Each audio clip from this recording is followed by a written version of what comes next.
मत इंस्पेक्टर, ये देवा की अदालत है और मेरी अदालत में अपराधियों को ऊंचा बोलने की इजाजत नहीं। लेकिन मैंने किया क्या? तेरे गुनाहों का काला चिट्ठा मेरे पास है इंस्पेक्टर।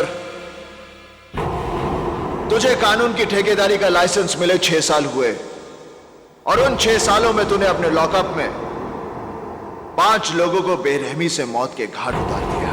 देखो देवा, मुझे यहां से जाने दो। नहीं कुलकर्णी, मैं तुझे यहां से जाने की इजाजत नहीं दे सकता। मैं यहां ऊंचाई पर बैठा जरूर हूं, मगर इस कोर्ट के फैसले नीचे बैठे ये लोग करते हैं।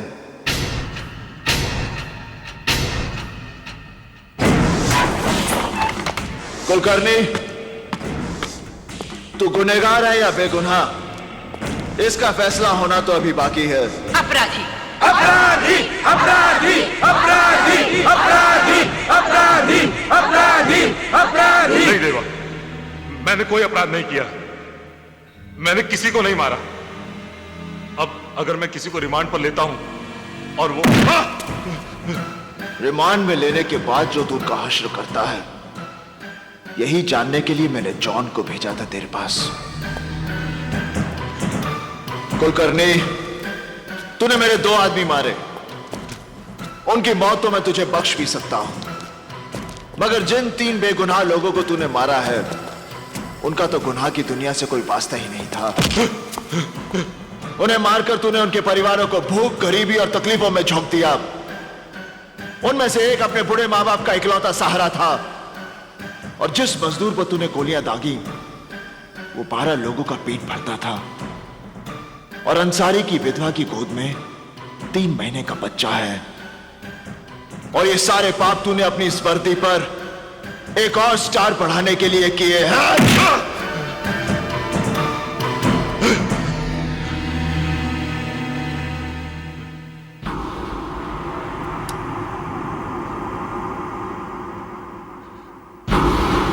नहीं देवा, नहीं देवा, तुम मुझे नहीं मार सकते। तुम जानते हो हमारा डिपार्टमेंट। ये काम मैं उसी की भलाई के लिए कर रहा हूं। ये रिवॉल्वर सरकार ने तुझे बुराइयों को मिटाने के लिए दिया था, तूने इससे सिर्फ गुनाह किए हैं। नहीं देवा, ये रिवॉल्वर पहली बार कोई नेक काम करने जा रहा है।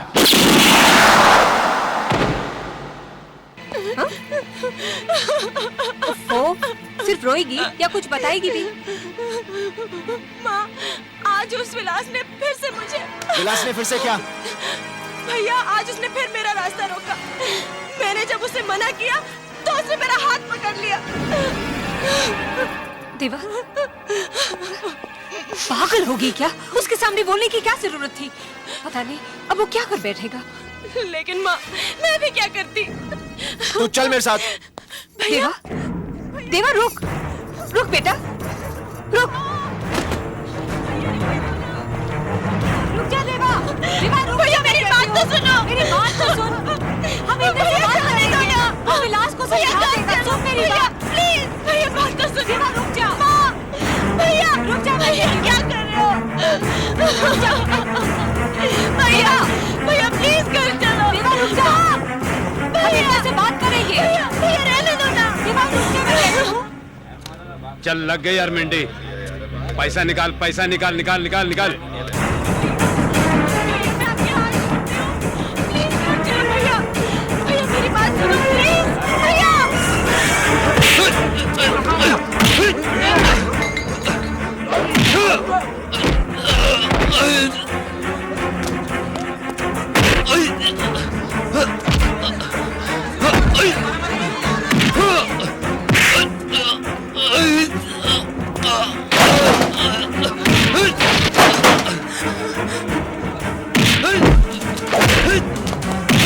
देवा रुक जा बेटे, रुक जा।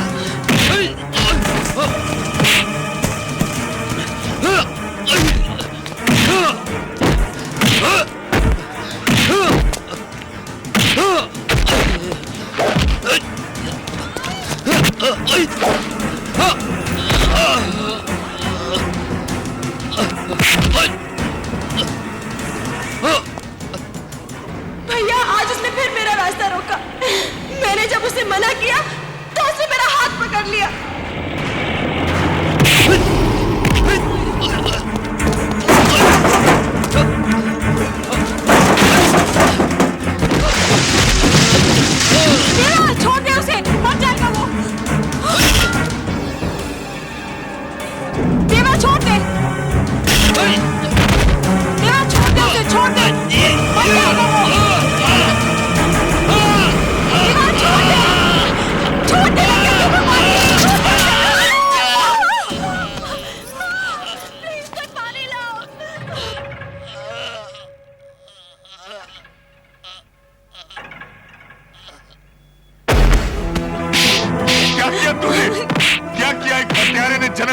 मेरे घर में, एक हत्यारे ने जन्म लिया मेरे घर में। तुम पैदा होते मर क्यों नहीं किया?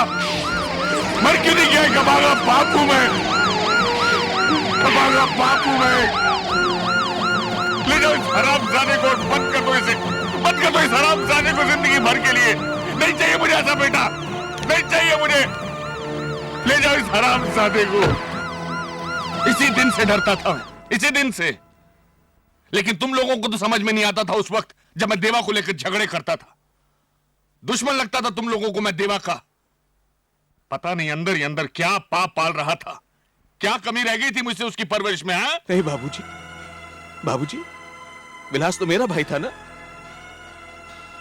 मगर गुड्डी की इज्जत पर हाथ डालकर उसने जितना बड़ा पाप किया ना, देवा ने उतनी बड़ी सजा नहीं दी उसे। अरे देवा क्या, कोई भी भाई ये बर्दाश्त नहीं कर सकता कि कोई उसकी बहन के साथ।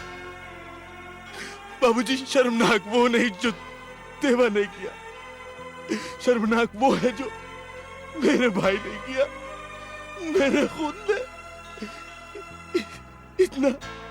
इतना प्यार मुझे मिला है इस घर से, कभी पराया होने का एहसास नहीं दिया। ताज़ेरात हिंद दफा 307 के तहत यह अदालत मुजरिम देवा को 4 साल की सजा सुनाती है। तू फिक्र नहीं करना, मैं बाबूजी को मनाऊंगा। हम लोग हाई कोर्ट में अपील करेंगे। तू बिल्कुल। आकाश, क्या कर रहा है तू? देख, मुझे भी रुलाएगा। आकाश,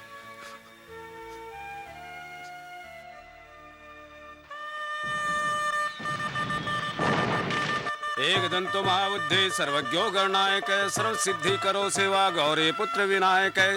कन्या की मांग में सिंदूर भरिए। ओम गजानन भूत गणादि सेवितम कपित जम्बू फल चारु भक्षणम उमासुतम शोक विनाशकारकम नमामि विघ्नेश्वर पाद पंकजम। कमाल खान साहब, बेटे की शादी कर दी और बताया तक नहीं। वो क्या है कि चट मंगनी पर शादी हो गई तो ले ले ले, हो मेरा बच्चा। अरे बाबा बाबा बाबा बाबा, अरे दीपू, अरे अरे दीपू, अरे दीपू, अरे रुक ना, ए रुक। देखिए, जो होना था सो हो चुका। 4 साल के बाद देवा घर आ रहा है। आप शांत रहिए, मैं उसे भी समझा दूंगी। भैया, गुड्डी। देवा। हाँ? जीते रहो बेटे।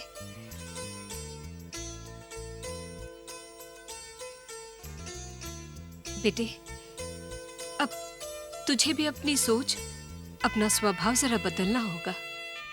माँ, अभी तो यही मानती है कि जो मैंने किया वो गलत था?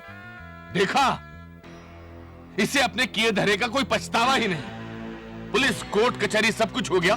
नाते रिश्तेदारों में भी अच्छी खबर पहुंच गई कि अशोक प्रधान का लड़का जो है वो जेल में है। खानदान का नाम, इज्जत धूल में मिलाकर ये अब भी पूछ रहा है कि इसने किया क्या है। प्लीज बाबूजी, बाबूजी प्लीज, जो गुजर गया उसे भुला दीजिए। हमें आगे की सोचनी है। आज देवा को आपकी जरूरत है बाबूजी, आपके प्यार की जरूरत है। इंदर, आदमी अपनी गलतियों से सीखता है। इसके चेहरे मोहरे आंखों को देखकर तुम्हें लगता है कि इसे पछतावा हो रहा है? हाँ, ये सच है। मुझे कोई पछतावा नहीं। ये सच मेरे दिल में भी है, और झूठ बोलकर मैं आपको कोई तसल्ली देना नहीं चाहता। देवा, नहीं, जरूरत नहीं। अब इस घर में किसी को भी इसे कुछ कहने समझाने की जरूरत नहीं। इस घर ने तुमसे बहुत कुछ पा लिया। तुम्हारे माँ बाप को तुम्हें जन्म देने का जो पुरस्कार मिलना था वो भी मिल गया। अब हमें हमारे हाल पर छोड़ दो। ये घर तुम्हें इससे ज्यादा सह नहीं सकता। बाबूजी, आप बात को इतना क्यों बढ़ा रहे हैं? वो समझ जाएगा, मैं समझाऊंगा उसे। बाबूजी प्लीज आप तसल्ली रखिए। अगर आप ही इस तरह के फैसले करेंगे तो देवा एकदम नाराज होकर। ये आपने क्या कह दिया? आप तो जानते हैं कि नहीं माँ, बाबूजी ठीक कह रहे हैं। अगर मैं खुद को बदलने के लिए तैयार नहीं तो ये मेरी जिद या कमजोरी है। इसके लिए मैं आप सबको परेशानी में डालूं, इसका मुझे कोई हक नहीं। बाबूजी, मुझे अफसोस है कि मैंने आपको जिंदगी में सुख का एक पल भी नहीं दिया। अपने इस गुनाह के प्रायश्चित का अगर मुझे मौका मिला तो मैं अपनी जिंदगी को सफल समझूंगा। देवा, देवा, देवा, सुनिए, सुनिए, देवा को रोकिए, रोकिए उसे। देवा, देवा रुक जा। देवा, देवा सुन। देवा, देवा मेरी बात सुन। अगर तू घर छोड़कर चला गया तो मैं भी इस घर में नहीं रहूंगा। मैं भी बाबूजी और सबको छोड़कर तेरे साथ चलूंगा। नहीं आकाश, इस घर को तेरी जरूरत है, खास करके बाबूजी को। उनकी सारी आशाएं तुझ पर हैं। उनका भरोसा कभी मत तोड़ना। देवा, देवा, देवा, देवा। देरी से आने के लिए माफी चाहता हूं। वैसे मैं इस बात से हैरान हूं कि आप लोगों ने मुझे इस मीटिंग में क्यों बुलाया है। देवा, इन दिनों हमारे धंधे में मुश्किलें बढ़ गई हैं। इन मुश्किलों से हमें कैसे लड़ना है, इसी के बारे में बातचीत करने के लिए हम सब लोग यहां इकट्ठा हुए हैं।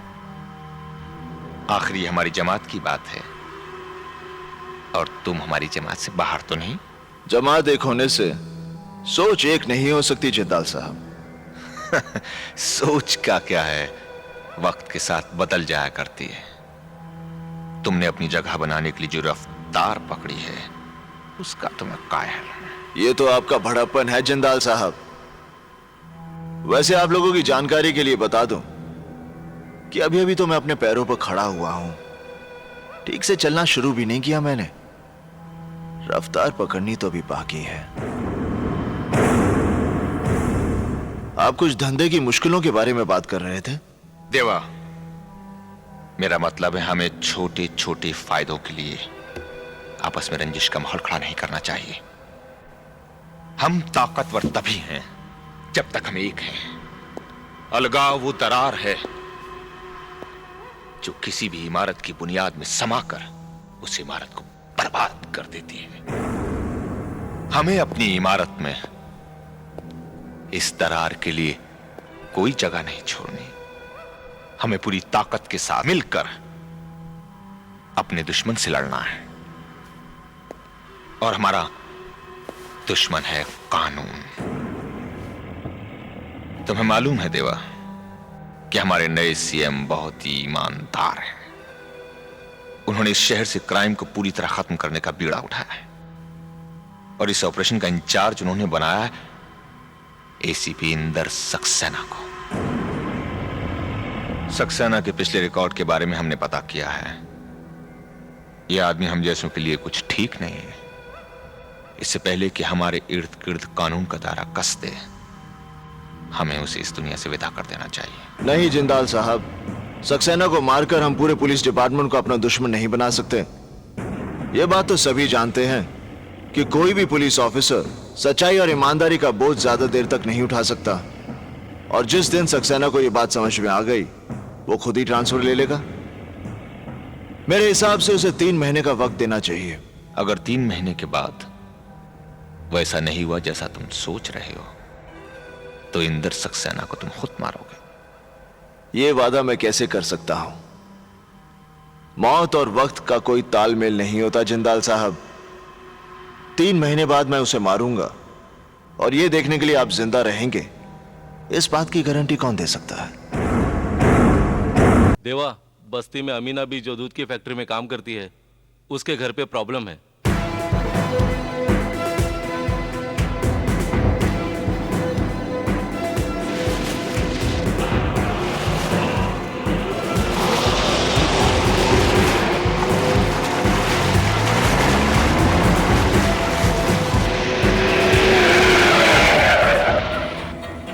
देवा, देवा,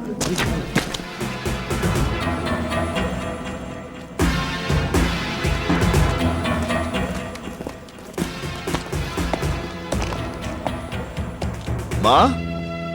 देवा, देवा, तू आ गया बेटा। हाँ माँ। देवा, देवा। हाँ माँ। देख, ये बस्ती वाले क्या कह रहे हैं? कह रहे हैं मैंने बच्चों को जहर दे दिया। मैं भला ऐसा कर सकती हूँ बेटा? नहीं माँ, नहीं। अरे, मैं तो उनका भूखा पेट भरने के लिए फैक्ट्री से दूध लाई थी। वो कैसे जहर बन गया? कहाँ है दूध माँ? देखिए यहीं कहीं पड़ा होगा। मलाड में चिंचोली फाटक के पास मिल्क फैक्ट्री में काम करती हूँ ना, वहीं से लाई थी। चिंचोली फाटक के पास? हाँ। चिंचोली फाटक के पास तो एक ही फैक्ट्री है, और वो तो जिंदाल की बंद पड़ी हुई फैक्ट्री है। ये दूध नहीं ड्रग है।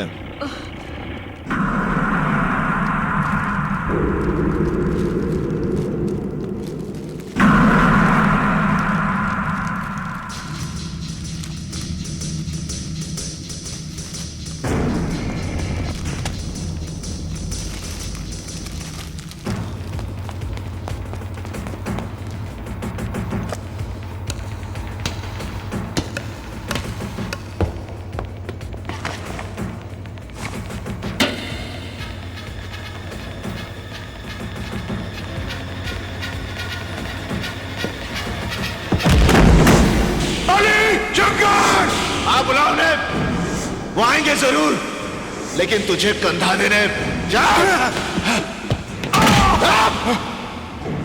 बंदूक के नीचे, बंदूक के नीचे नहीं।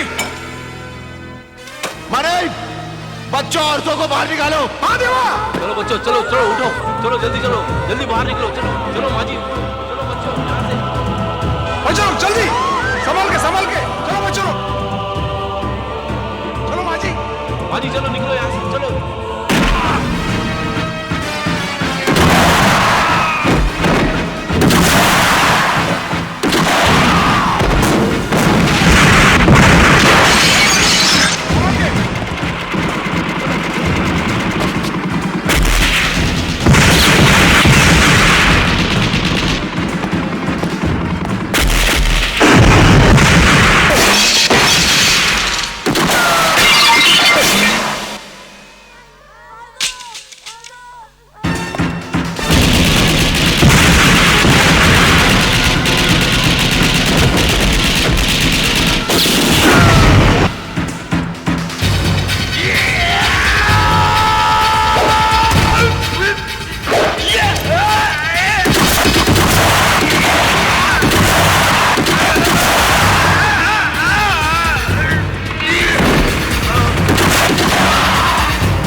होश में तो हो देवा। तू एक ऐसा हैवान है जिसका मकसद दौलत कमाना है, चाहे वो जहर बेच के क्यों ना हो। जिंदाल से ताकत आजमाइश की भूल मत करना, क्योंकि ऐसी भूल का मतलब है अपनी जिंदगी को दांव पर लगाना। लोगों को मौत के बाद चिता में रखा जाता है। अगर उन बच्चों को कुछ हुआ तो अपनी ही चिता में मौत का नजारा देखने वाला तू पहला शख्स होगा।